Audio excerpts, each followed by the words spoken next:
ہاں جی، اعوذ باللہ من الشیطان الرجیم، بسم اللہ الرحمن الرحیم۔ یا ایہا الذین آمنوا لا تقولوا راعنا وقولوا انظرنا واسمعوا وللکافرین عذاب علیم۔ اے ایمان والو، تم مت کہو راعنا، بلکہ تم کہو انظرنا،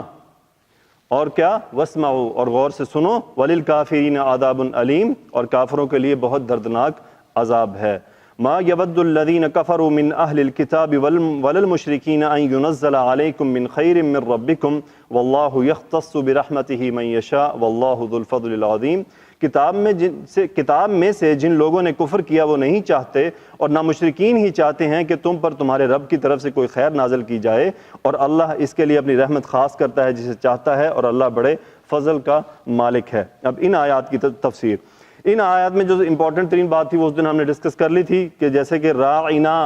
مت کہو بلکہ کہو انظرنا،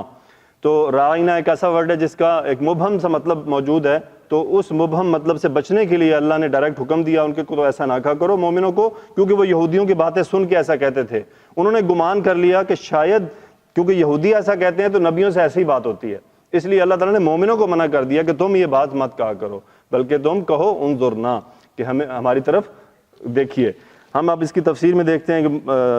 ابن کثیر رحمۃ اللہ نے کیا لکھا ہے۔ وہ کہتے ہیں جی الفاظ کے استعمال میں ادب، اللہ تعالیٰ نے اپنے مومن بندوں کو کافروں کے اقوال و افعال کی مشابہت اختیار کرنے سے منع فرمایا۔ یعنی یہاں سے ایک امپورٹنٹ ترین قاعدہ نکلا ہے کہ کفار کی مشابہت کسی بھی طرح مل رہی، حالانکہ دیکھیں یہ بات میں مل رہی تھی، اس سے بھی منع کر دیا کہ یہ مشابہت بھی اختیار نہیں کرنی چاہیے، جائے کہ دوسری مشابہتیں ہوں۔ یہود رسول اللہ صلی اللہ علیہ وآلہ وسلم سے گفتگو کرتے ہوئے اپنے آپ کی ذات گرامی کی توہین و تنقیص کے لیے توریہ کے طور پر بعض الفاظ استعمال کیا کرتے تھے، چنانچہ جب وہ یہ کہنا چاہتے کہ ہماری بات سنیں تو اس مفہوم سے اسمع لنا کی بجائے راعنا کہتے، جس کا اصل مفہوم تو ہے کہ ہماری طرف توجہ کیجیے، اور اس کا مادہ ہے رعا، مگر وہ اسے رعونۃ مراد لیتے جس کا مادہ رعن اوچھا پن ناسمجھی ہے، جیسا کہ اللہ تعالیٰ نے فرمایا۔ ایک دوسری آیت ہے، من الذین ہادوا یحرفون الکلم عن مواضعہ ویقولون سمعنا وعصینا واسمع غیر مسمع وراعنا لیا بألسنتہم وطعنا فی الدین ولو انہم قالوا سمعنا واطعنا واسمع وانظرنا لکان خیرا لہم واقوم ولکن لعنہم اللہ بکفرہم فلا یؤمنون الا قلیلا، سورۃ النساء۔ اور یہ جو یہودی ہیں ان میں سے کچھ ایسے ہیں کہ کلمات کو ان کے مقامات سے بدل ڈالتے ہیں، اور اپنی زبانوں کو بل دے کر سچے دین کے خلاف تانا زنی کرتے ہوئے کہتے ہیں کہ ہم نے سن لیا اور ہم نے مان لیا، اور کہتے ہیں سنو اگرچہ تم اس قابل نہیں ہو کہ تمہیں کچھ سنایا جائے، اور آپ سے مخاطب ہو کر کہتے ہیں راعنا، اور بے شک اگر وہ کہتے ہم نے سن لیا مان لیا، کہتے ہماری بات سنیے اور ہماری طرف نظر کیجیے، تو ان کے حق میں بہتر ہوتا اور نہایت مناسب ہوتا، لیکن اللہ تعالیٰ نے ان کے کفر کے سبب ان پر لعنت کر رکھی ہے، تو تھوڑا ہی ہے جو ایمان لاتے ہیں۔ اب جو ابن کثیر رحمۃ اللہ علیہ وہ مشابہت کی طرف آ رہے ہیں کہ کفار سے مشابہت میں کس طرح کے احادیث جو موجود ہیں اس کی تھوڑی سی انہوں نے بات کی ہے۔ اسی طرح احادیث میں آیا کہ جب سلام کہتے تو السلام علیکم کی بجائے السلام علیکم کہتے، اور سام کے معنی موت، اسی لیے ہمیں یہ حکم ہے کہ ہم ان کے سلام کے جواب میں صرف وعلیکم کہیں۔ اس دن بھی یہ بات ہوئی کہ صرف وعلیکم کہیں، بس اتنا کافی ہے۔ اور حدیث میں یہ بھی آیا کہ ہماری بد دعا ان کے حق میں قبول ہوتی ہے اور ان کی ہمارے حق میں قبول نہیں ہوتی، یعنی اگر ہم کفار کو بد دعا دیں تو اللہ ہماری بد دعا قبول فرماتے ہیں، کیونکہ اللہ کے وہ سب سے بڑے دشمن ہیں، جس نے شرک کیا وہ سب سے بڑا ظلم ہے۔ الغرض، اللہ تعالیٰ نے اس آیت کریمہ میں اہل ایمان کو کافروں کے ساتھ قول و فعل میں مشابہت سے منع فرمایا ہے۔ امام احمد رحمۃ اللہ علیہ نے ابن عمر رضی اللہ تعالیٰ عنہ سے روایت کیا، رسول اللہ صلی اللہ علیہ وسلم نے فرمایا مجھے قیامت سے پہلے تلوار کے ساتھ مبعوث کیا گیا ہے تاکہ اللہ وحدہ لا شریک کی عبادت کی جائے، میرا رزق میرے نیزے کے سائے تلے رکھ دیا گیا، ذلت اور رسوائی اس کی مقدر میں لکھ دی گئی جو میرے حکم کی مخالفت کرے، اور جو شخص کسی قوم کی مشابہت اختیار کرے تو وہ انہی میں سے ہے۔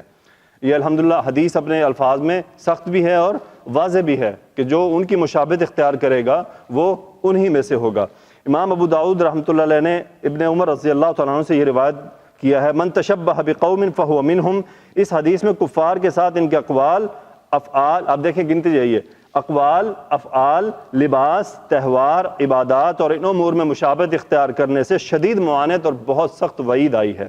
جن کا ہمیں نہ حکم دیا گیا ہے اور نہ ہماری شریعت میں ان کا کوئی وجود ہے۔ اور ارشاد باری تعالیٰ یا ایھا الذین آمنوا لا تقولوا راعینا، اے اہل ایمان تم گفتگو کے وقت اللہ کے پیغمبر سے راعینا نہ کہو، کے متعلق ابن عباس رضی اللہ تعالیٰ عنہ روایت فرماتے ہیں کہ نبی صلی اللہ علیہ وسلم سے کہا کرتے تھے ارعنا سمعک، ہماری طرف کان لگائیں، راعینا آتینا کی طرح ہے۔ ابن ابو حاتم اور دوسرے بزرگ فرماتے ہیں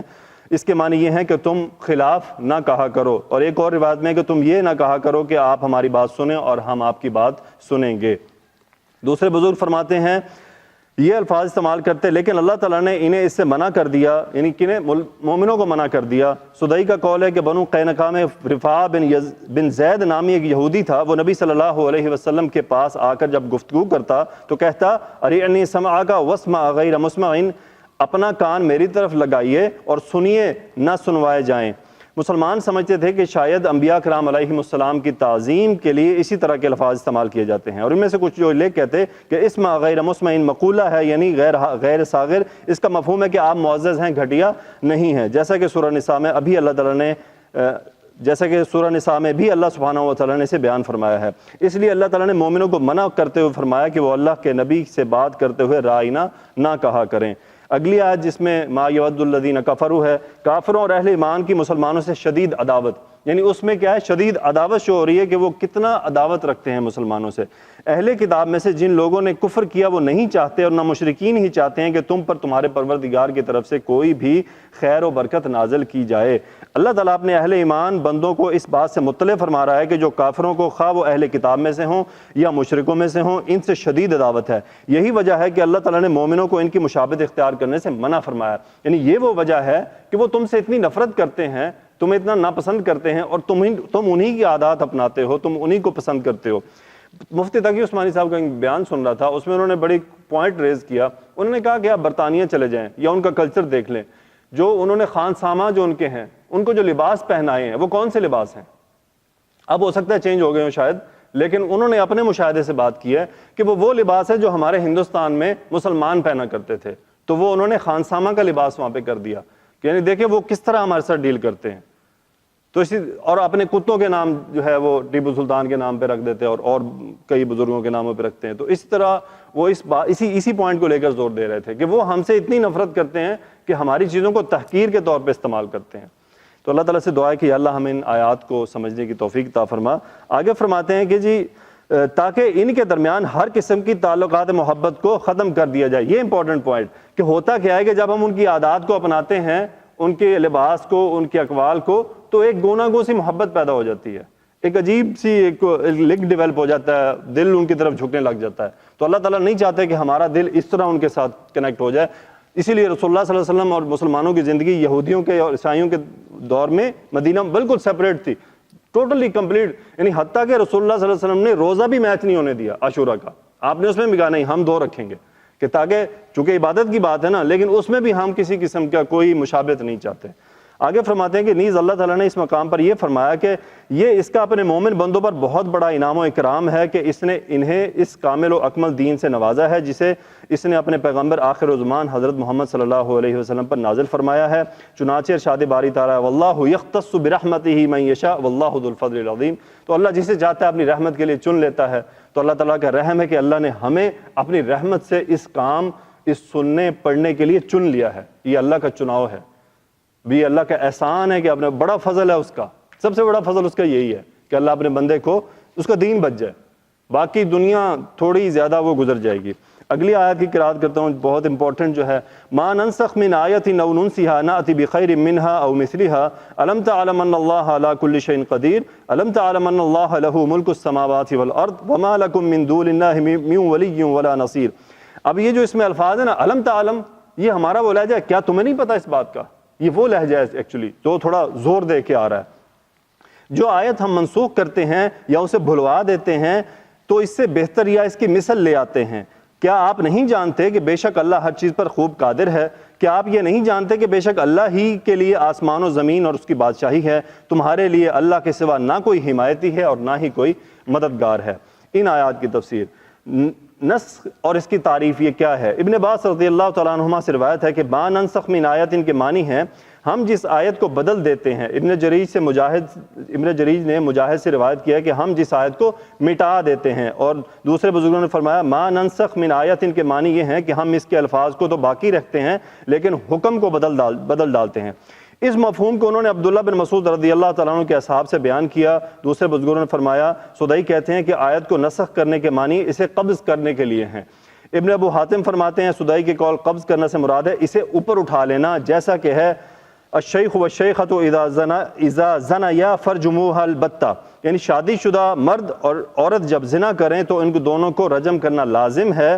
لو کان لابن آدم وادیان من ذہب لابتغى الیہما ثالثا، اگر ابن آدم کے پاس سونے کی 2 وادیاں بھی ہوں تو وہ تیسرے وادی کے لیے جستجو کرے گا۔ با کو منسوخ کر کے اٹھا لیا گیا تھا۔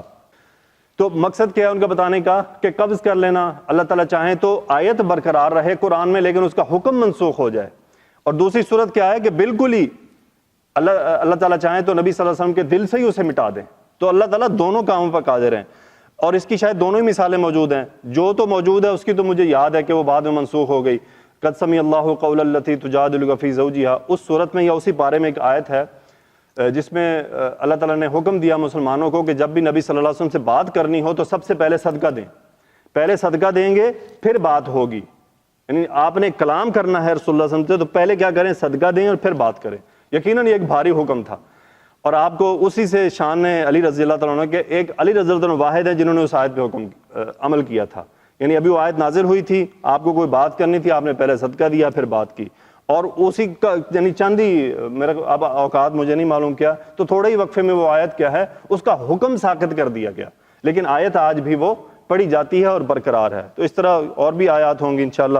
ہو سکتا ہے ہم اسی اسٹڈی میں کہیں نہ کہیں وہ ملتی جائیں گی۔ تو یہ کانسیپٹ اب بات کیوں اس پہ ضروری ہے، جیسے اس دن بات ہوئی تھی کہ یہ ذہنوں میں الحمدللہ اللہ کا احسان ہے کہ ہم اس دور سے گزرے ہیں جس میں ایمان ہمارے بزرگوں کے مضبوط تھے، تو وہ شک و شبہات والی گنجائش نہیں تھی۔ لیکن آج کل جو نسل گزر رہی ہے وہ بیچاری واقعی بڑے فتنوں کا شکار ہے۔ سائنس، ٹیکنالوجی، یوٹیوب، انٹرنیٹ اور یہ میڈیا کی وجہ سے بہت قسم کے عجیب عجیب سوالوں میں وہ گھس رہے ہیں۔ جزاک اللہ، آگے چلتے ہیں جی۔ ابن جریر رحمۃ اللہ علیہ فرماتے ہیں ما ننسخ من آیت، ان کے معنی ہیں کہ ہم جس آیت کے حکم کو دوسروں کی طرف منتقل کر کے تغیر و تبدل کرتے ہیں وہ تبدیلی یہ ہے کہ ہم حلال کو حرام کر دیں یا حرام کو حلال، مباح کو ممنوع کر دیں اور ممنوع کو مباح۔ اور یاد رہے کہ یہ نسخ امر نہیں، حرام حلال ممنوع مباح امور میں ہوتا ہے۔ قصص و واقعات میں کوئی ناسخ منسوخ نہیں ہوتا، یعنی ناسخ منسوخ کب ہوگا؟ جب کوئی حکم دیا جائے گا۔ واقعات میں کوئی ناسخ منسوخ نہیں ہوتا، یعنی اللہ تعالیٰ نے اگر سورہ یوسف میں کچھ واقعات سنائے ہیں اس کا کوئی منسوخ نہیں ہے۔ منسوخ کبھی ہوگا جیسے ابھی میں نے آپ سے شیئر کیا، ایک حکم آیا تھا پھر اس کو منسوخ کر دیا گیا، تو کوئی حکم دیا جائے گا یا اسے منسوخ کر دیا جائے گا، اور وہ حکم اس وقت کی ضرورت پہ ہوگا، بعد میں اس کی ضرورت نہیں رہی تو اس کو منقطع کر دیا گیا۔ وہ آگے فرماتے ہیں کہ نسخ کا لفظ دراصل نسخ الکتاب سے مشتق ہے، جس کے معنی ایک نسخے سے دوسرا نسخہ تیار کرنے کے ہوتے ہیں۔ اسی طرح کسی حکم کے نسخ کے معنی یہ ہیں کہ اسے کسی دوسرے حکم سے بدل دیا جائے اور ایک عبارت کو دوسری عبارت سے بدل دیا جائے، خواہ یہ نسخ کا حکم ہو یا الفاظ میں، بہرحال یہ دونوں حالتیں منسوخ ہوگی۔ او ننسیہا کو ننساہا بھی پڑھا گیا ہے، جس طرح ننساہا نون کے فتح اور سین کے حمزہ کے ساتھ ہے، یہ وہ انہوں نے قرات کی بات کی، ایک دوسری قرات میں سے دوسری طرح بھی پڑھا گیا ہے، تو اس کے معنی مؤخر کرنے کے ہوں گے۔ علی بن ابو طلحہ رضی اللہ تعالیٰ نے ابن عباس رضی اللہ تعالیٰ سے روایت کیا کہ آپ فرماتے تھے کہ اس آیت کے معنی یہ ہیں کہ ہم جس آیت کو بدل دیتے یا اسے چھوڑ دیتے ہیں اور بدلتے نہیں۔ مجاہد نے اصحاب ابن مسعود رضی اللہ تعالیٰ سے روایت کیا کہ او ننساؤہا، یا ہم اس کے الفاظ کو باقی رکھتے ہیں اور حکم کو بدل ڈالتے ہیں۔ دوسرے بزرگ فرماتے ہیں کہ ہم اسے مؤخر کر دیتے ہیں اور چھوڑ دیتے ہیں۔ مزید بزرگ کہتے ہیں کہ چھوڑ دیتے ہیں اور منسوخ نہیں کرتے، یعنی آیت جو ہے وہ اس کا حکم بعض دفعہ رہ جاتا ہے اور منسوخ نہیں کی جاتی۔ آگے وہ فرماتے ہیں کہ دوسری قرات کے مطابق او ننسیہا پڑھا گیا ہے، تو قتادہ نے روایت کیا کہ اللہ تعالیٰ کا فرمان ہے ما ننسخ من آیت او ننسیہا کے معنی ہیں اللہ جو چاہتا ہے اپنے نبی کو بھلا دیتا ہے اور جسے چاہتا ہے منسوخ کر دیتا ہے۔ او مثلہا، یعنی ہم کیا ہے لے آتے ہیں یا تو اسی کی طرح کی یا پھر کوئی دوسری، یعنی جو مکلفین کی مصلحت کی نسبت سے حکم میں بہتر ہوتی ہے، یعنی جو حکم میں مزید بہتر ہوگی وہ آیت آ جائے گی۔ ابن عباس رضی اللہ تعالیٰ عنہ سے روایت کیا ہے کہ ہم اس کی بجائے ایسی آیت لے آتے ہیں جو منفعت کے اعتبار سے تمہارے لیے بہتر ہو، جس میں نرمی کا پہلو موجود ہو، یعنی ابھی پہلی وہ آیت سخت تھی، کہ حکم سخت تھا صدقہ دو اور پھر بات کرو، تو اس کو کیا کر دیا گیا، منسوخ کر دیا گیا اور نرمی وہاں پہ پہنچا دی گئی۔ یعنی کبھی بھی اللہ نے یہ نہیں، ایسا نہیں کیا کہ پہلے نرم حکم دے کے پھر سخت دیا۔ آپ اگر قرآن اٹھا کے دیکھ لیں نا تو سخت سے روزے کا حکم دیکھ لیں، 24 گھنٹے کا روزہ تھا، یعنی آپ کی کیسے تھا ترتیب، افطاری کی آپ نے اور افطاری کے بعد اگر آپ کی آنکھ لگ گئی تو اگلا روزہ شروع، تو یہ حکم تھا۔ پھر اس حکم کو اللہ نے ریلیکس کر کے تھوڑا منسوخ کر کے چینج کر دیا۔ تو آگے فرماتے ہیں جس میں نرمی کا پہلو بھی زیادہ ہوتا ہے۔ ابو العالیہ کہتے ہیں کہ جس آیت کو ہم منسوخ کر دیتے ہیں اور اس کے مطابق عمل کا نہیں کہتے یا اسے اپنے پاس روک لیتے ہیں تو اسے ہی یا اس جیسی کوئی دوسری آیت لے آتے ہیں۔ سدئی کہتے ہیں کہ اس کے معنی یہ ہیں کہ جس آیت کو ہم منسوخ کر دیتے ہیں تو اس سے بہتر لے آتے ہیں یا اسی طرح کی لے آتے ہیں جس کو ہم نے چھوڑ دیا۔ قتادہ کہتے ہیں کہ ایسی آیت لے آتے ہیں جس میں تخفیف اور رخصت ہو، اور یہ اس آیت میں ہوتا ہے جس میں امر یا نہیں موجود ہو۔ نسخ کے سلسلے میں یہودیوں کی تردید، آیت وہی ہے الم تعلم ان اللہ علی کل شیء قدیر، الم تعلم ان اللہ لہ ملک السماوات والارض وما لکم من دون اللہ من ولی ولا نصیر۔ یہ بات آپ کے سامنے آگے بھی آئے گی کہ بیسیکلی یہودی نکتہ چینیاں کرتے تھے، جیسے کعبہ کی جب جو قبلۃ الاول سے کعبہ کی طرف ہوا تو وہ انہوں نے سوال اٹھایا تھا، تو اس لیے اللہ تعالیٰ ہمیں یہ واضح کرنا چاہ رہے ہیں۔ اللہ تعالیٰ اس مقام پر اپنے بندوں کی یہ رہنمائی فرما رہا ہے کہ جس طرح وہ چاہے مخلوق میں تصرف کر سکتا ہے، کیونکہ مخلوق بھی اسی کی ہے اور حکم بھی اسی کا ہے، لہٰذا تصرف اور اختیار بھی اسی کا ہوگا۔ جس طرح اس نے چاہا ان کو پیدا کیا، اسی طرح جس کو وہ چاہے سعادت سے نوازے اور جسے چاہے شقاوت سے دور کر دے، جسے چاہے صحت عطا فرما دے، جسے چاہے بیمار کر دے، جسے چاہے عزت عطا فرمائے، جسے چاہے ذلیل کر دے۔ اسی طرح یہ بھی اسی کا اختیار ہے کہ اپنے بندوں کے لیے جو چاہے فیصلہ کر دے، جس چیز کو چاہے حلال کر دے اور جسے چاہے حرام قرار دے دے، جسے چاہے مباح کر دے، جسے چاہے ممنوع قرار دے دے، اور جو چاہے فیصلہ فرما دے۔ اسے اپنے فیصلے سے کوئی نہیں روک سکتا، وہ جو چاہے کرے اسے کوئی نہیں پوچھ سکتا، جبکہ تمام مخلوق سے پوچھ گچھ ہوگی۔ وہ اپنے بندوں کی اس طرح بھی آزمائش کرتا ہے کہ نسخ کی صورت میں اس کے رسولوں کی کون اطاعت بجا لاتے۔ یہ امپورٹنٹ پوائنٹ ہے ایک اور، کہ اللہ تعالیٰ نے ایک آیت کا حکم منسوخ کر دیا، اب مسلمانوں کا ٹیسٹ ہے کہ وہ کہیں شک میں تو نہیں پڑ جاتے، یہودی تو شک ہی کرتے تھے، لیکن مسلمانوں کا ٹیسٹ ہے کہ وہ پکے رہتے ہیں نا، کہ جو اگر انہیں کہا گیا تم یعنی پہلا حکم یہ ہے دوسرا چینج کر دیا، تو ان کا امتحان ہے، ان کی آزمائش ہے کہ ان کا ریئیکشن کیا ہوتا ہے۔ اگر تو ایمان پکا ہے تو وہ کہیں گے آمنتو، یعنی میں ایمان لایا، تو آمنا ہم ایمان لائے، اور اگر تو ایمان گڑبڑ ہے تو پھر وہ اگر منافقت ہوگی تو وہ واضح ہو جائے گی، وہ الگ ہو جائیں گے۔ تو آگے وہ فرما رہے ہیں اسی بات میں کہ لہٰذا وہ ایک چیز کا حکم دے دیتا ہے اور اس میں جو مصلحت ہوتی ہے اسے صرف وہی جانتا ہے، پھر جب وہ چاہتا ہے اپنے علم کے مطابق اس سے منع فرما دیتا ہے۔ لہٰذا مکمل اطاعت کا تقاضا یہ ہے کہ اس کے حکم کے آگے سر جھکا دیا جائے، اس کے رسول جو خبریں دے ان کی اتباع کی جائے، جو حکم دیں اسے تسلیم کیا جائے، اور جس بات سے وہ منع فرمائیں اس سے مکمل اجتناب کیا جائے۔ اس مقام پر یہود یعنی ان پر اللہ کی لعنت ہو کہ کفر کا برملا اظہار اور اس کی شبہات کا ازالہ کیا گیا ہے، اور ان میں سے بعض لوگوں نے ازراہ کفر اور جہالت عقلی طور پر اور بعض نے ازروہ کذب و افطرا نقلی طور پر جو استحالہ نسخ کا دعویٰ کیا تھا اس کا پرزور رد دیا گیا۔ یعنی اللہ تعالیٰ نے جو لعنت ان پہ دی ہے نا تو اس کا پرزور رد ہے ان کو۔ آگے فرما رہے ہیں امام ابو جعفر ابن جریر رحمۃ اللہ علیہ فرماتے ہیں کہ اس آیت کی تفسیر یہ ہے کہ اے محمد صلی اللہ علیہ وسلم، آپ کو معلوم نہیں کہ آسمانوں اور زمین کی حکومت اور بادشاہ صرف میرے ہی لیے ہے، میرے سوا کسی اور کے لیے نہیں۔ آسمان و زمین میں جو کچھ ہے ان میں ہے، ان کے بارے میں جو چاہوں فیصلہ کروں، ان کو اور جو کچھ ان میں ہے ان کو جو بھی چاہوں حکم دوں، جس چیز سے چاہوں منع کر دوں، اور اپنے احکام میں سے جو چاہوں میں منسوخ کر دوں، بدل ڈالوں، تبدیل کر دوں، جسے چاہوں برقرار رکھوں، مجھے کوئی نہیں پوچھ سکتا۔ پھر ابن جریر رحمۃ اللہ علیہ مزید فرماتے ہیں کہ اس مقام پر اللہ جل شانہ نے اگرچہ اپنے نبی صلی اللہ علیہ وسلم سے خطاب فرماتے ہوئے اپنی عظمت و جلالت کی خبر دی، لیکن اس سے ان یہود مردود کی تکذیب بھی مقصود ہے جنہوں نے احکام تورات میں نسخ کا انکار کر دیا تھا، اور حضرت عیسیٰ و حضرت محمد صلی اللہ علیہ وسلم کی نبوت کو تسلیم کرنے سے منکر ہو گئے تھے، کیونکہ اللہ تعالیٰ نے اپنے دونوں نبیوں کے ذریعے سے تورات کے احکام میں تبدیلی فرما دی تھی۔ یعنی جب انجیل آئی تو تورات منسوخ ہو گئی، جب قرآن آیا تو وہ دونوں منسوخ ہو گئیں، تو وہ اس منسوخی کو بھی ماننے کو تیار نہیں تھے۔ لہذا تمام مخلوق پر اسی کے امر و نہی کی اطاعت بجا لانا فرض ہے، اسی یہ حق حاصل ہے کہ جو چاہے حکم دے، جس چیز سے چاہے منع کرے، اور جس حکم کو چاہے منسوخ کر دے اور جسے چاہے برقرار رکھے۔ اب وہ آگے بات لے جا رہے ہیں نسخ سابقہ کتابوں اور شریعتوں میں بھی تھا، یعنی یہ جو ترتیب آیت کو نسخ کر دینا ہے یہ پچھلی کتابوں میں بھی بات موجود تھی، اب وہ اس کے اوپر اس کے اندر چند دلائل لے کر آ رہے ہیں۔ یہ یہود مسئلہ نسخ کے بارے میں محض کفر و عناد کی وجہ سے بحث میں پڑے تھے، ورنہ عقلی طور پر احکام الہی میں نسخ کے ممنوع ہونے کی کوئی دلیل ان کے پاس موجود نہیں تھی، کیونکہ وہ جو چاہے حکم دیتا ہے، جس طرح وہ جو ارادہ فرماتا ہے اسے کر گزرتا ہے۔ پھر یہ نسخ ان کی سابقہ کتابوں اور شریعتوں میں بھی رہا ہے، جس طرح اس نے آدم علیہ السلام کے لیے اب دیکھیں اب وہ ہمارے سامنے لے کر آ رہے ہیں وہاں سے مثالیں کہ آدم علیہ السلام کے لیے انہی کے بیٹوں اور بیٹیوں کی آپس میں شادی کو حلال قرار دیا تھا، لیکن بعد میں اسے حرام قرار دے دیا، تو یہ ان شریعت میں ایک تبدیلی ہو گئی۔ کشتی سے باہر آنے کے بعد نوح علیہ السلام کے لیے تمام حیوانات کو کھانا حلال قرار دے دیا گیا تھا، لیکن بعد میں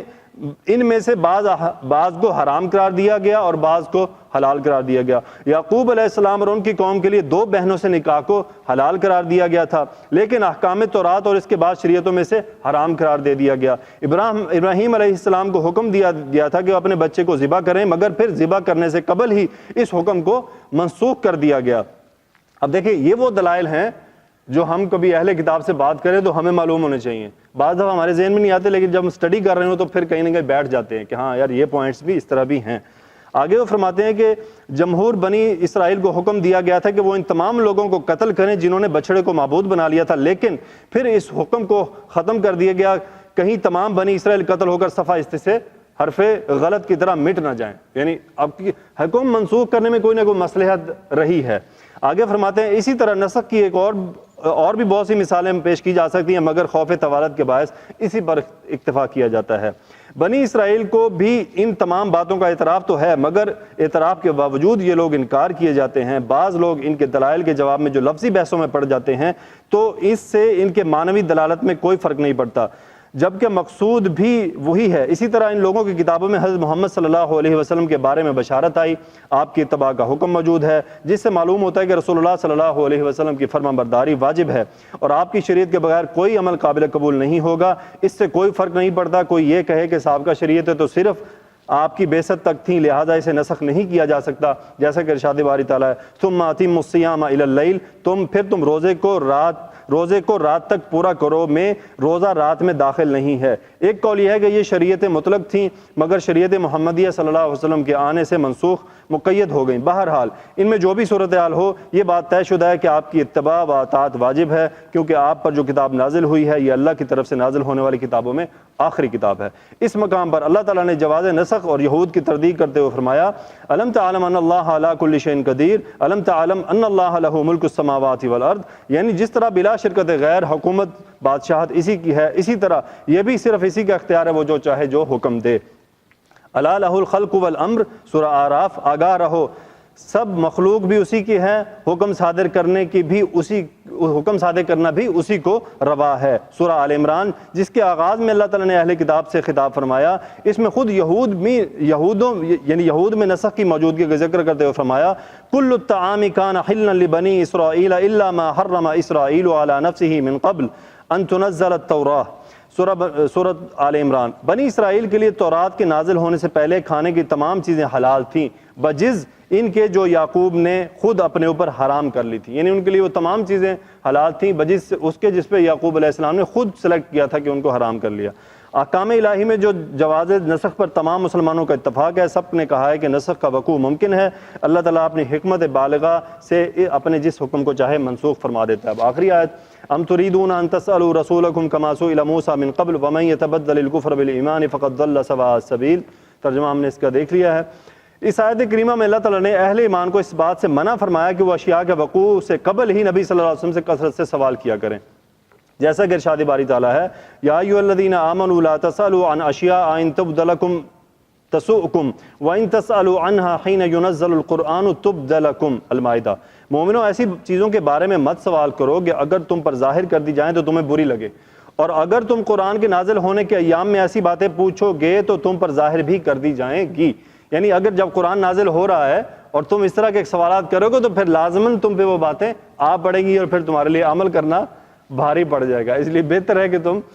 جیسے سورہ بقرہ میں گائے کا ہی واقعہ لے لیں، جتنے سوال کرتے گئے عمل مشکل ہوتا چلا گیا، حتیٰ کہ ایک ہی گائے بچی جو اس علاقے میں گائے ہی نہیں تھی، ایک ہی گائے تھی اور ایک ہی بندے کے پاس تھی، پھر اس نے منہ مانگی، رقم مانگی. تو اسی طرح کی صحابہ کو منع کیا گیا کہ وہ ایسے سوال مزید جو کوسچنز نہ کریں. یعنی اگر ان کے نزول کے بعد تم ان کی تفصیل کے بارے میں سوال کرو گے تو اسے تمہارے سامنے بیان کر دیا جائے گا. اسی طرح کسی چیز کے وقوع پذیر ہونے سے پہلے بھی اس کے بارے میں سوال نہ کیا کرو، ہو سکتا ہے کہ تمہارے سوال کی وجہ سے اسے تمہارے لیے حرام قرار دے دیا جائے. اسی لیے صحیح حدیث میں آیا ہے مسلمانوں میں سب سے بڑا جرم اس شخص کا ہے جس نے کسی ایسی چیز کے بارے میں سوال کیا جو حرام نہ تھی مگر اس کے سوال کرنے کی وجہ سے حرام قرار دے دی گئی. یعنی وہ بڑا مجرم آدمی ہے جس نے ایسا کیا. اور رسول اللہ صلی اللہ علیہ وسلم سے جب ایسے آدمی کے بارے میں سوال کیا گیا جو اپنی بیوی کے ساتھ کسی دوسری آدمی کو پاتا ہے، اگر وہ بات کرے تو ایک بہت بڑے مسئلے کے بارے میں بات کرتا ہے، اگر وہ خاموشی اختیار کرے تو وہ اسی طرح کے بڑے مسئلے پر خاموش رہتا ہے. رسول اللہ صلی اللہ علیہ وسلم نے اس طرح کے سوالات کو انتہائی ناپسند فرمایا. صحیحین میں مغیرہ بن شعبہ رضی اللہ تعالیٰ عنہ کی حدیث ہے کہ بے شک آپ صلی اللہ علیہ وسلم فضول گفتگو، کثرت سوال اور اضاعت مال سے منع فرمایا کرتے تھے. دوسری حدیث میں لکھا ہے مجھے چھوڑ دو، آپ علیہ الصلوۃ والسلام نے فرمایا مجھے چھوڑ دو جب تک میں تمہیں چھوڑے رکھوں، کیونکہ تم سے پہلے لوگوں کو کثرت سوال اور اپنے انبیاء سے اختلاف ہی نے تباہ و برباد کر دیا تھا. لہٰذا جب میں تمہیں کوئی حکم دوں تو مقدور بھر اسے بجا لاؤ، اور جب میں کسی چیز سے منع کر دوں تو اس سے مکمل اجتناب کرو. تو آپ سیرت پڑھیں گے تو آپ کو معلوم ہوگا کہ صحابہ کرام خاموش ہی بیٹھتے تھے، آپ سے سوال نہیں کیا کرتے تھے، بلکہ جو نارمل سوال تھے وہ بھی نہیں کرتے تھے. وہ انتظار کرتے تھے کوئی انجان آدمی آئے اور وہ کچھ پوچھے تو وہ اس پوچھنے کے دوران اپنا دین سیکھ لیتے تھے. تو یہ صحابہ کی ایک ترتیب تھی. آگے فرماتے ہیں جی یہ آپ نے اس وقت فرمایا تھا جب آپ نے مسلمانوں کو بتایا کہ اللہ تعالیٰ نے تم پر حج فرض کیا ہے. تو ایک آدمی نے عرض کی تھی کہ اے اللہ کے رسول کیا حج ہر سال فرض ہے؟ اس نے 3 بار یہ پوچھا اور آپ خاموش رہے. تو اگر جواب مل جاتا تو پھر گڑبڑ ہو جاتی. پھر فرمایا کہ نہیں، اگر میں یہ کہہ دیتا ہاں تو ہر سال حج واجب ہو جاتا، اور اگر واجب ہو جاتا تو تمہیں ہر سال کے لیے استطاعت نہ ہوتی. پھر آپ نے فرمایا مجھے چھوڑ دو جب تک میں تمہیں چھوڑے رکھوں. یعنی وہی بات ہے کہ مجھ سے زیادہ سوال نہ کیا کرو. آگے فرماتے ہیں جی اسی لیے انس بن مالک رضی اللہ تعالیٰ عنہ بیان فرماتے ہیں کہ ہمیں منع کر دیا گیا تھا کہ ہم رسول اللہ صلی اللہ علیہ وآلہ وسلم سے کسی چیز کے بارے میں سوال کریں. اس لیے ہماری خواہش ہوتی تھی کہ کوئی دیہاتی آدمی آئے، وہ آپ سے پوچھے اور ہم سنیں. جیسے کہ ابھی ہم نے کہا مکہ کا جو پیریڈ تھا اس میں صحابہ کا سوال ایک ہی ہوتا تھا کہ ہم ان کو کب ماریں. اس وقت تک ان باتوں کی ٹینشن نہیں تھی کیونکہ اس وقت ان کو تکلیف پہنچ رہی تھی اور وہ بدلہ لینا چاہتے تھے. طاقتور تھے، یعنی عمر رضی اللہ تعالیٰ عنہ، حمزہ رضی اللہ تعالیٰ عنہ، تو یہ بڑے شجاع لوگ تھے، تو یہ بدلہ لینا چاہتے تھے. لیکن دیکھیں تب بھی حکم کا انتظار کیا گیا کہ ابھی وہ موقع نہیں ہے، ابھی ہم اس سچویشن میں نہیں ہیں. تو بلکہ ایک واقعہ بھی ہے، ایک صحابی گئے رسول اللہ صلی اللہ علیہ وسلم کعبہ کے نیچے تشریف فرما تھے. انہوں نے جا کے اپنی کمر سے کپڑا اٹھایا اور دکھایا کہ یا رسول اللہ صلی اللہ علیہ وسلم ہم پہ بہت زیادتی ظلم ہو رہا ہے. تو شاید پھر آیت اتری تھی کہ ابھی تو تم پہ کوئی امتحان گزرا ہی نہیں ہے، تم سے پہلی قوم میں تو ایسے امتحان گزرے کہ ان کے نیچے زمین ہلا ڈالی گئی تھی، ابھی تو تم ٹیسٹ میں ہو، ابھی صبر کرو، آئے گی اللہ کی. وہ کیا انہوں نے سوال کیا تھا کہ اللہ کی مدد متى نصر اللہ، اللہ کی مدد کب آئے گی؟ تو پھر جواب دیا گیا کہ آئے گی تو ضرور، لیکن یہ بھی سیکھ لو کہ تم سے پہلی قوموں کے تو زمینیں ہلا ڈالی گئی تھی، ان پہ ظلم کے جو پہاڑ توڑے گئے تھے. واقعی آپ دیکھ لیں بنی اسرائیل پہ کتنا ظلم ہوا ہے، پتہ نہیں احرام مصر کیسے بنے ہوں گے. آگے بات لے کے چلتے ہیں جی. آیت کریمہ میں ام تریدون کے معنی یہ ہے کہ بلکہ تم یہ چاہتے ہو، یعنی ام بمانی بل ہے، یا پھر اس کے معنی استفہام کے ہیں جو ہم نے ابھی پڑھے کہ کیا تم چاہتے ہو. اس صورت میں یہ استفہام انکاری ہوگا، اس کے مخاطب مومن اور کافر سب لوگ ہیں، کیونکہ آپ تمام لوگوں کے لیے اللہ کے رسول صلی اللہ علیہ وسلم، جیسے کہ ارشاد باری تعالیٰ ہے یسألک اہل الکتاب ان تنزل علیہم کتابا من السماء فقد سألوا موسى اکبر من ذلك فقالوا ارنا اللہ جہرة فأخذتهم الصاعقة بظلمهم. سورۃ النساء. اے نبی صلی اللہ علیہ وآلہ وسلم، اہل کتاب آپ سے درخواست کرتے ہیں کہ آپ ان پر ایک لکھی ہوئی کتاب آسمان سے اتار لائیں، چنانچہ یہ لوگ موسیٰ علیہ السلام سے بھی اس سے بھی بڑی بڑی درخواستیں کر چکے ہیں. ان سے کہتے تھے ہمیں اللہ کو ظاہر آنکھوں سے دکھا دو، چنانچہ ان کے گناہ کی وجہ سے ان کو بجلی نے آ پکڑا، جیسا کہ ہم آلریڈی ڈسکس کر چکے ہیں اس بات کو.